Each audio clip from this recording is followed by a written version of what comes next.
What's up, y'all? This is Wherever I'm At with Malcolm-Hatchett. My podcast is a little different than other podcasts. You know, I don't have no location. I'm all over the place. One episode, I might be in the Volvo. The next episode, I might be at the ocean with a friend.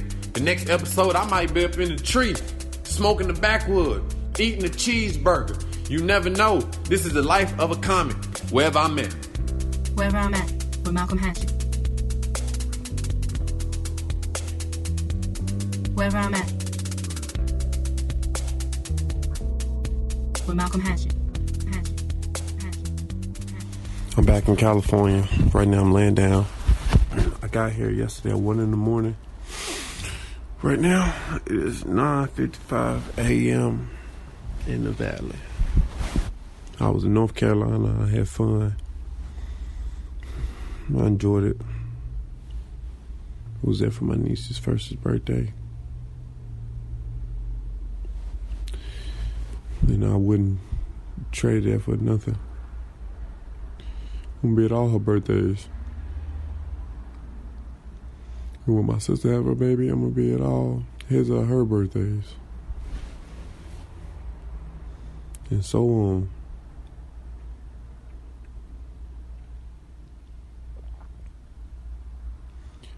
I am a brother's keeper. Yeah, I went back to Winston-Salem. It was nice. I went to a funeral. Rest in peace to Doe Beasley. Rest in peace to OG Doe. One of my mentors / big brothers went off to paradise a few weeks ago. And I got to attend the funeral. Hung out with his son. Me and his son grew up together. Me and his son was really close. We're really close. That's my boy. My boy Rambo.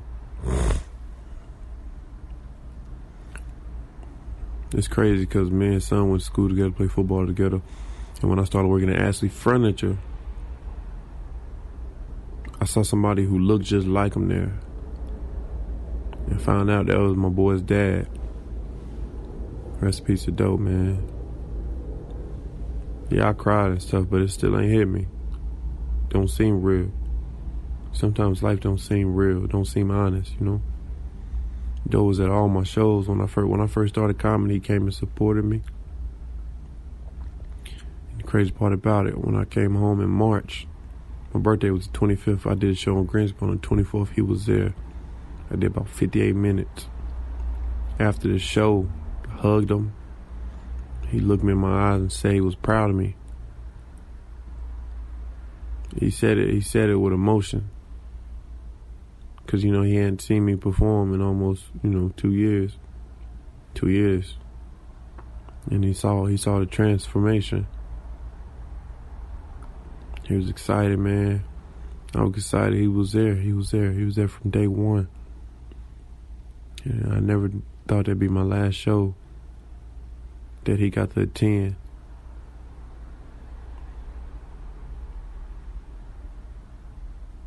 But he'd be at all the shows. I just won't be able to see him. But he'd be there. It's crazy because that show I did in Greensboro, I was only supposed to do like 20, 25 minutes. I ended up doing 58 minutes. And it felt like 25 minutes, you know? Doe had to see me do an hour. Doe had to see that. That's probably the only reason I went so far. I did 15 minutes. I mean, they didn't like me until they lit me, but at the same time, everything happens for a reason. He had to see all that material.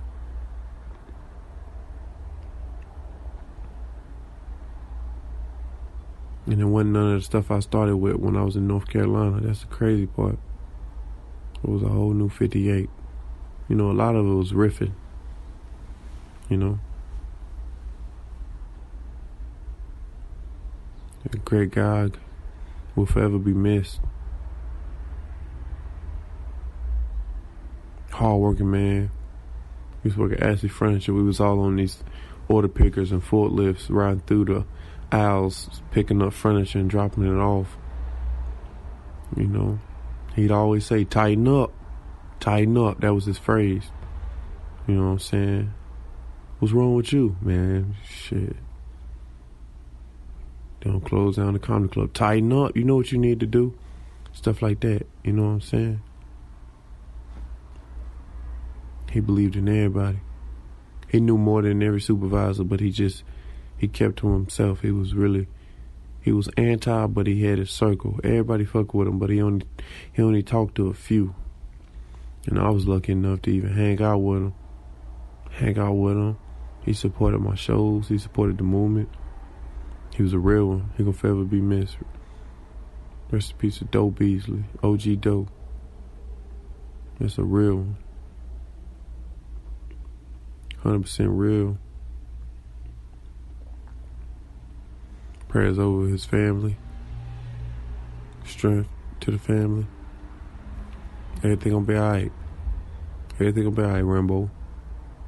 You my boy, you my brother. Since day one. Ain't nothing changed, fam. We out here for real.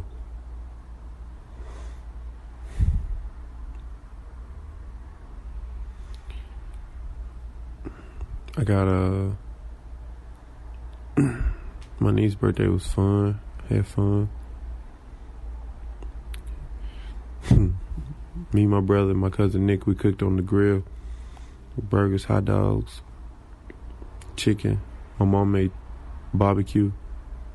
They call it pulled pork. We call it chopped barbecue. Yeah, like coleslaw out there. Fruit. Really good cake. That cake was really good. You know, it was really fun. I recorded all of it, so I have to edit it up. I told him I'll make a little documentary for it. You know, something. Jelani's first birthday. I'll put it on YouTube when I finish this, I guess. I'll upload it. Just have to edit it. Put it all together. Yeah, my niece turned 1. Her birthday wasn't Saturday. It was Monday. And the crazy thing about Monday I went to the recreation center called Polo Rec. If you know Polo Rec in Winston-Salem, that's why I shed blood, sweat, and tears. Because everybody know I wanted to play professional basketball. I was at Polo Rec more than I was at my own house growing up. I was there every day playing basketball. 2-ball dribbling, running through the ladder, jump roping, backboard hits, jump shot. I was there. That was my home. That was my Polo Rec, my social security by heart. I was there every day. And I hadn't been there since I left. The day before, since I left to move to California, almost the end of August would be 2 years. Last time I went to Polo Rec, it was like August 25th, 26th. The day before I got on the Greyhound. I think it was 25th. The day before I got on the Greyhound to go to Cali. The day before, because I wanted to say my goodbyes to those folks, who worked up there. Miss T. Miss T was there. And I talked to her. She told me to stay prayed up. And then I had to go pull up on Dan. Dan stayed around the corner. She gave him his address, so I had to go tell him goodbye. It was crazy because I was at his house. He wasn't there, and he pulled up and saw me. He was scared, but then he was, oh, Malcolm. He didn't know. He just saw a nigga on his porch. Dan's a white guy, so I'd be scared too. But he's really nice. And then I moved out of Cali 2 years ago. And I went back 2 years later, home, almost 2 years. Like a month short. And my niece, her first time at the recreation center was my first time back in 2 years. And she went swimming in the back pool. Ain't that crazy? Because there's a pool in the back. My return back to the gym, she's there. Me and my brother playing pickup. We got our butts whooped by some little kids, little cocky kids. I mean, we was never cocky, but we was beating the older kids just like they beat us the other day. And after they whooped us, they looked at us and said, next time y'all come back, make sure y'all in shape. I wanted to trip the shit out of that little kid who said that. But hey, man, they deserved it. Our hearts ain't in basketball no more. Yeah, we still admire the game, but shit, it ain't the same. It ain't the same no more. I ain't got the bounce like I used to. I mean, I can always get it back, but right now, I feel like it ain't supposed to be back. If I wanted it to, I get it. I think I should. I really miss basketball. But it ain't the same no more, you know? You gotta grow up. You can't always hold on to something forever. Mainly when you got something else trying to grab you. So therefore I transform it into a comic, you know? It's comedy. And I love comedy. I love music too, but man, I'm telling you, just going home and, you know, attending OG Doe's funeral and seeing my niece's first birthday and seeing my brother as a father, you know, and seeing my sister for the little time I saw her, and just seeing my mama still having to get up to go to work, you know, and come home a little early just because I'm in town just to see me. There ain't nothing but motivation, man. There ain't nothing but motivation. Folks, if you think you ain't got nobody to do it for, shit, you better go home and see your family. Because your family waiting on you. Your family needs you. I'm telling you, your family needs you. I got inspired by my family every day. Every day. My brother, to be honest, people ask me who I look up to years from now. Of course I'm going to say Michael Jackson. You know, I love Michael. Of course I'm going to say Richard Pryor, J. Cole, Eminem, but at the same time, it's my brother, my little brother, Malcolm-Hatchett. I look up to my little brother. I look up to my little brother. My little brother taught me how to hustle when I got into hustling.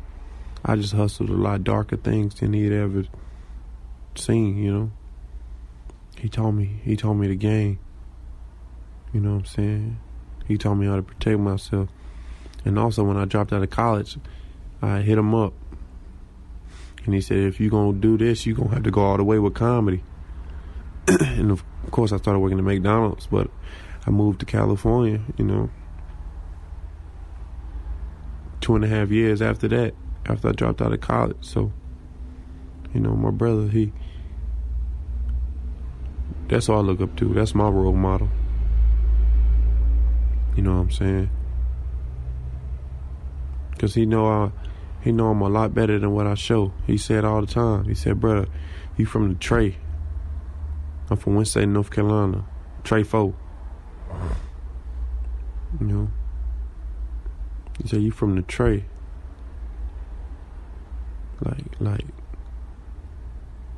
Like your whole life is just funny, bro. Because it's that serious. The way we grew up is just so serious, it's funny. And there's a lot of dark spots in there that I'll probably touch on before it's my time to go, you know? But little bro believed in me before anybody else did. I tell you that. He always believed in me. Everybody believed in me, but my little brother, that's my role model. I'm telling you. He the chosen one. I do this for the family, man. I always feel good when I go home and come back out. Shit, I came back out with nothing. Nothing. I went home with nothing. But you have everything if you say you do. I got family. You know, they took care of me. They didn't change up on me. Shit, I went out to eat and got chicken. I didn't change up on them. They said, boy, don't you work at a chicken job? My mom said, boy, you work at a chicken job. Get you a steak. Don't get no damn chicken. I was like, Mama, I ain't changing. I'm getting some chicken because I know when I get back to California, I got to go to work. So I'm preparing my appetite because I work today. I got here 1 a.m. yesterday. Shit, I worked today at 6 to 10. My boss said, come in at 4. I said, no, man. Listen, I'm not working no hours out of the hours that they're giving me. I'm satisfied with what I got. I'm not money hungry. I don't care. 2 extra hours ain't gonna do no difference. Just schedule me with what you want to schedule me, and I'll prove it. God damn it! It won't be long though. It won't be long until I can finally walk away from that chicken job. I feel it. It's nice and all, but shit, it ain't for me. It ain't for me. It's a lot of competing with chicken places just in California in general. And if I compete with anybody, I'm a comic first, you know. But before I'm a comic, I'm just a Winston-Salem. I'm a Winston-Salem nigga, you know. So I ain't competing with no goddamn chicken. Mainly when I'm from the South, so the flavor totally different. Even though it was good, you know, I'm a country boy, so you know what I'm saying? I'm not competing with these other restaurants. So I gotta go in there and hold my head up high and do what I gotta do for the time being. Cause I'm telling you, folks, once you attack it, man, can't nobody tell you nothing. Once you attack shit that hurts, once you attack stuff that you don't want to do, once you attack stuff that bothers you, that gets in the way of you know, because I gotta work, so I can't do comedy tonight because I gotta work, you know. So let me attack it because I need the money. Once I get that out the way, the doors will open, the blinds will open, the sunroofs will open, the windows will automatically roll down on their own. I'm telling you. And I don't mean to be telling y'all folks all these, you know, these little tips and stuff, but at the same time, it's the truth. It's just honest. You know, everything I say is honest. Ain't nothing to lie about me. I tell you the way it is and the way I see it. You gotta attack it. You gotta attack life. You gotta attack life. That's why I box. You know, it's crazy. I got a pair of boxing gloves, bro. I'm so blessed. I had them for the longest. I used to take them to the gym when I was in North Carolina, and I used to play basketball. I got them from one of my friends. I remember his name, Bryce. I don't think I was supposed to, Bryce Bartley. If you ever hear this, I still got your boxing gloves, man. Let me have them. Just send me a Venmo, and I'll eventually pay for them, man. They called Century. He gave them to me in, I'm thinking we was the seniors in high school. He brought them to the gym because he said his dad used to box, and I think he boxed. That's crazy, and I'm into boxing now, man. And I was leaving home yesterday. My boy Marcus Smith, Suey, he took me to the airport. Marcus used to come to every single open mic with me. That's my boy, Suey. He a rapper. Look him up, Marcus Smith. He got family now, but to be honest, I think he the greatest rapper to do this shit if he really do it. That boy is a monster. Like, seriously, he really good. But right now, he got to take care of his family. But I'm sure he on to something really great, man, because I used to pick him up in my 1994 Camaro that I wrecked prior to moving out here. We used to always go to the Laughing Gas. I picked him up almost every Thursday when I started. Every Thursday. And we worked, and then we ended up working at McDonald's together. Worked at McDonald's together. I would pick him up all the time, and he got the same name as my manager who hired me. His name was, Malik Smith is my manager. Marcus Smith, Suey. He took me to the airport, and we just had some real conversations. He didn't know nothing about me getting jumped, about my jaw incident. He didn't know nothing about that. Because, you know, he got a family now, and I've been out here. I thought he knew. He don't be on social media like he used to. He was never a social media person, you know. He's really to himself. I had to explain all that to him, and it came out different. It came out all the way. You know, because when you get into, you know, traumas and stuff, all these incidents, when stuff happens in your life and you get to talking about it, it don't always come out the way you want it to come out fresh in. You're going to have to get over it, or you just going to have to get stronger. And the way I spoke it with just confidence. Confidence, man. I told him every detail that went down of me getting my jaw broke. And it just felt real, felt genuine, you know. You can't always tell it that way. The way I told it to him, I probably never tell it that way to anybody else. It'd probably be different every time. But I told it to him all the way. It just came out all the way because he was real with me since day one. Last minute, he took me to the airport because I didn't have a way. I was going to miss my flight, stay home and get a warehouse job. Yeah, I love comedy. I know, shit, if I can make it here, I can make it anywhere. Shit, I made it in Winston-Salem before I made it here. California. Shit, it don't matter where you at. You can make it anywhere. They just opened up a improv in Raleigh, North Carolina. That's crazy. They opened up a fucking improv in North Carolina. I'm telling you, folks, soon I'm going to be home. I ain't going to be in California for long. I like it, but I know where I'm from, and I ain't going to leave where I'm from. You know, nah. I just come out here to make some noise. I come out here to say, hey, I'm from North Carolina. I'm from Winston-Salem. I'm a little country nigga. I used to cut grasses. I used to cut everybody's yard. I went home and reminisced. I shed a lot of tears, but I didn't shed enough. You know, I'd rather shed them out here So therefore home can say, all right, come back. You know, I know where I'm from. I come out here to tell people what I do. Hey, I do comedy. Check me out. You know, I didn't come out here to write shit. I didn't come out here to film shit. If it happens, it happens. I just wanted to come out here and tell people what I did. That's it. I didn't come out here to get $1 million. I'd rather get that in North Carolina. I just wanted people to know that I'm a real, honest person from North Carolina. I'm a comedian, what they would say. I'm a talker. I'm going to tell you how my day went. That's what the fuck I do. And just going home, hanging with my friends got it more than anybody I know. I'm telling you. My friends are the true comedians. I just had enough guts to leave, you know. That don't make me better than them. That don't make me stronger than them. That's just what it is. You know. They enjoy other things. I enjoy making people laugh. They enjoy making people laugh, but they're not on the platform I'm at. You know. Because it's funnier in the streets anyway. I'm a whole lot funnier off stage. And that's scary when I can transform it. When I can transfer it on stage, that'll be something, you know. But it's just timing, process, and consistency. You just got to keep going, folks. You just got to keep going. You got to tighten up. Like OG Doe said, tighten up. That's what he said. Tighten up. I'm going to miss him, man. He was a real one. I'm telling you, he came to my first headline gig back home. It's called Nothing to Lose. I was looking at my old Camaro in my mom's driveway. I took the cover wrap off of it, and in my glove department, well, in the middle,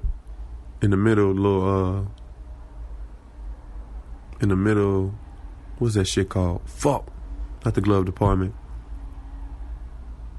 but the little middle storage area in the car where the little armrest that lift up in there. Man, I had the Nothing to Lose ticket in there. I took a photo. It's my screensaver now. I made them flyers, passed them out downtown with my boy Day Hodge and Alex Garrison, two of the greatest comedians from North Carolina. Really great guys, man. Funniest guys I ever met. I think they're heading off to New York soon. I would hope they do. Shit, we was gonna move to New York together.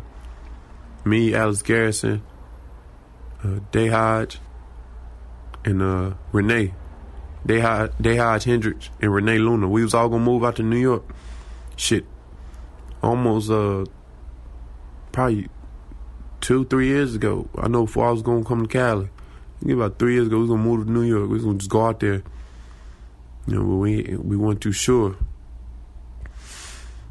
I remember Day Hodge was like, bro, you do good in Cali. You do good in Cali. I ended up going to Cali. Those guys are great. Can't wait to perform with them again. Yeah, I like California. I like it out here. But I know where I'm from. That's all. I know where I'm from, and I know where I'm gonna be. I want to be home, and I want to just travel the world, but I want to be home. I want to be in my jungle. And even if I ain't in Winston-Salem, I want to be in North Carolina. I want to be close to mama. I don't have to be out here if I don't want to be, you know. So I'm going to make some more noise, and I know where I'm going. I know where I'm going. Yeah. I think family is more important than the craft, you know, than the gift. Because the gift is a gift, you know. It's like what you going to do with it. I think my gift comes from my family. Shit I don't even talk about. You know, the true meaning of comedy comes from the family. Or, you know, whatever the fuck you went through, whatever you want it to come from. You know, my family's funny. My aunt Veronica Mark, very funny. My cousin Cheo Mark, Hassan, they funny as shit. I'm telling you. My mama funny as hell. Everybody back home is hilarious, bro. I go home and I just hang out with my family, just see my friends and stuff, and I'm like, damn, man, these are the people I look up to.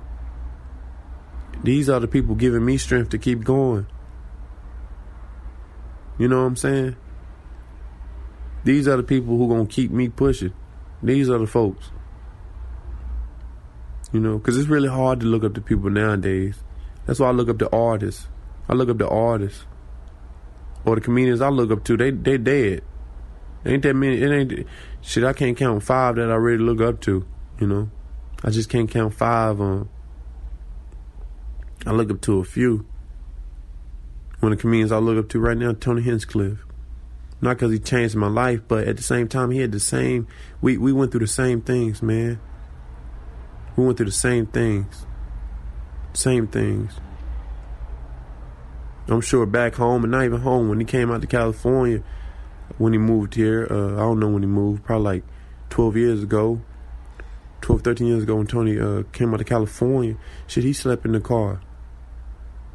He struggled, you know what I'm saying? So, of course, I'm going to look up to him. And also, he changed my life. You know I got to pay him back. Got to pay it forward. You know.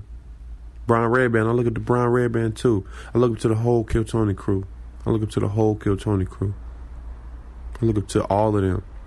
Because what they doing is tough. They do that every Monday. You got to be consistent. That's crazy, bro. Every Monday. And you got to understand where it started at. It started in the bedroom. Then it made it to the main room at the Comedy Store.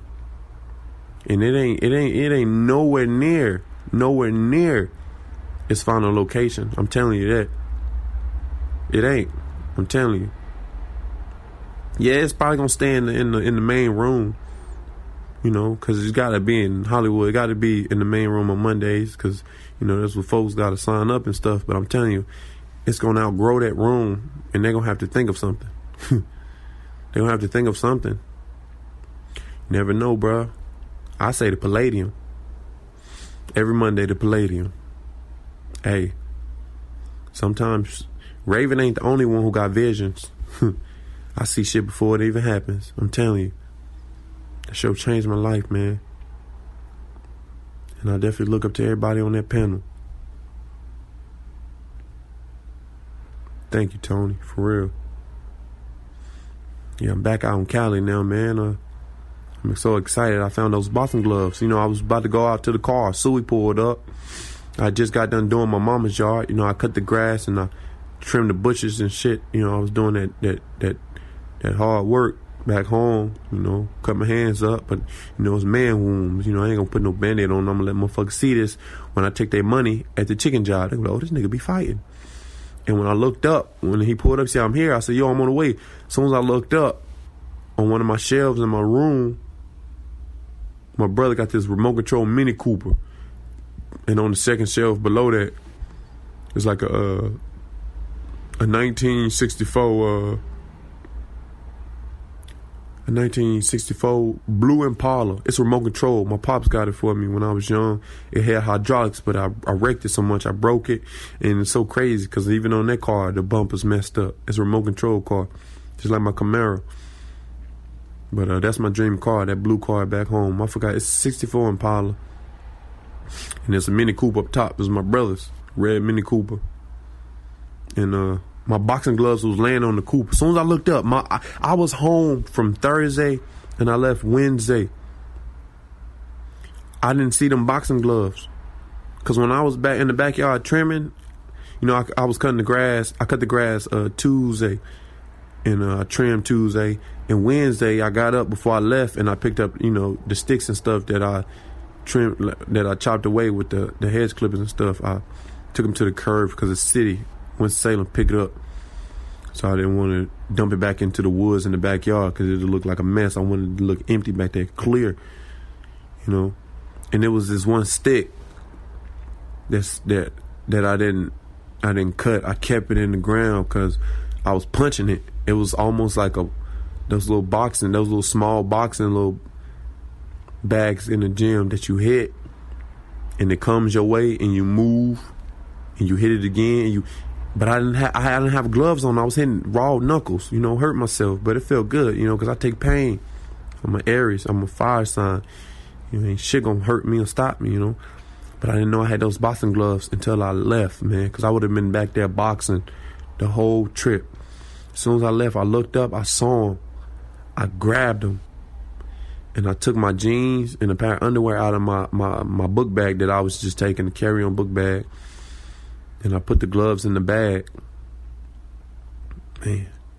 And I hopped in the car with Sue, and he took me to Greensboro, and we had the conversations that we ain't had in a long time, and new conversations about my album Wire Talk, Me getting my jaw broken. I told them people took me as a joke. People thought it was an act. People still think it's an act. And I told them to watch the Truman Show. And that's Hollywood for you. You know. It's crazy how, when I was telling the story, how I was just flowing out. Kept it real all the way. I trust the process. Do you? I still trust the process. Do you? I told my mom it won't be long before she have to quit that job. I was selfish for almost these 2 years I've been out here. Really selfish, mama, brother, sister, I'm so sorry. You know, I keep putting myself down. I lack confidence. But I went home and I did the yard like a man. I was pulling sticks and shit out of the ground. You know, I was punching shit. I climbed a tree. I cut the grass, you know. I did everything my mama wanted me to do without her repeating herself. Because, you know, at home she repeat herself. This time, no repeating. She didn't repeat. You know, I'm a man now. I'm gonna get my license back. I'm gonna get my shit together. I told my auntie, when I get my license back, I'm a man. Right now, I'm a little kid. I'm a little boy. You know, people get angry when I come home because, you know, you can't see everybody. I'm home for the family. I'm gonna stop telling motherfuckers when I'm coming home, you know, because to be honest, I don't really want to hang out with nobody. And I don't mean that by nobody at all. When I say nobody, I want to hang out with just everybody I used to hang out with. If I hang out with you, I hang out with you. You know what I'm saying? It's tough now. We adults now. Folks who got to do shit. I've been out here struggling 2 years, homeless. You know, no place to go. You know, struggling. You know, because I'm in this process. I'm in this maze. You know, this funny maze. You know, so I come home. Sometimes I can't see you. I don't have a car back home. My mom ain't gonna let me drive her shit all the way around town. Man, when my license suspended, folks, so you're gonna have to understand. It ain't me changing. Who you changing? No, I'm actually growing up. Cause the folks who want to hang out and shit, we never really had no conversations. We never done nothing. You know. I know where I'm from. I'm from Winston, North Carolina. I love that place. I put that place on the highest pedestal in the world. You know. If I could take all the comedy clubs and move them now, I would. But at the same time, why not create your own, you know? We're going to have our own. Shit, the Improv is in Raleigh now, 500-seater. Shit, they say Louis C.K. sold that motherfucker out a few months ago. That's respect right there, man. That's fire. That Improv, nice. I saw the photos. Shit, that Improv look better than the Improvs out here. Probably because it's so new. Big as shit, you know. And it's North Carolina, so of course I'm already think that. So I'm gonna make my way home soon, get some stage time at the Comedy Zone and shit. Hopefully I'll be up at the Improv this year. Ain't no hopefully, I get in there. Just gotta make some more noise. Gotta stay consistent. Gotta stay mentally and physically ready. Gotta stay in attack mode. I gotta run at least 2-3 miles a day. Gotta box. Gotta get my money up. Gotta get my shit together, man. I gotta take care of my family. Folks, it ain't about us no more. We gotta stop being selfish. Once you start walking, it ain't about you. It's about the person who helped you walk. It's time to pay back the family. Take care of the family. Yeah, live your life, but at the same time, shit, take care of your mom, your dad, your grandma, whoever helping you, whoever pushed you all the way to where you at, whoever's still living, take care of them. If you ain't close with them, get close with them. Because when they're gone, I'm telling you. When they're gone. Listen to everything the older folks got to say, young people. Don't smack your teeth. Don't roll your eyes. Listen to them. If your mama say take the trash out, take it out the first time. Mama say cut the grass, cut it the first time. She better ask you twice, because the second time she gonna grow gray hair. That's just how life is. Do it the first time. Why not? Why not? You get ready as soon as somebody say, yo, I'm on the way, we're going to the club. You be ready before they even get there, right? You hear me? So why not do what your mama wants you to do as soon as possible? Do the dishes, all right, mama? Don't give her no backslide. Don't give her none of that back talk.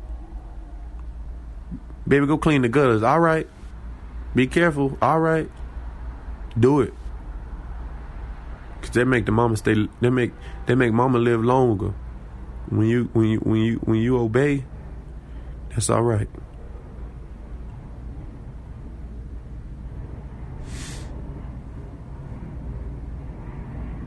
There go Bob Hope.